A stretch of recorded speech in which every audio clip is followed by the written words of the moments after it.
কালো পতাকা উড়ালো ইরান। আমরা জানি কালো পতাকার মানে কি।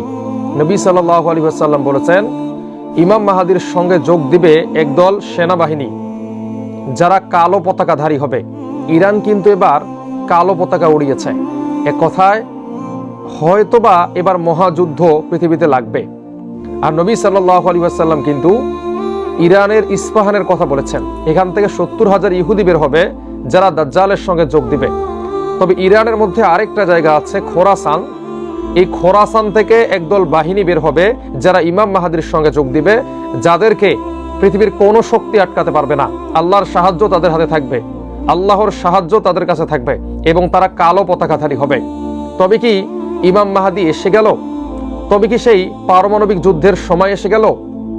ইরান কালো পতাকা উড়িয়ে কিসের ইঙ্গিত দিচ্ছে? ইরানের মানুষেরা মনে করে কালো পতাকা উড়ানো হয় ওই কারণে, যখন সর্বাত্মক যুদ্ধের প্রস্তুতি গ্রহণ করা হয়, হয় মারবো না হলে মরবো।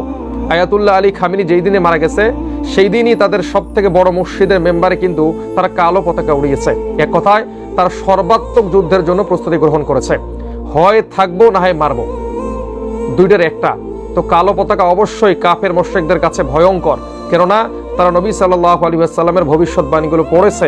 তারা জানে এই কালো পতাকা অত্যন্ত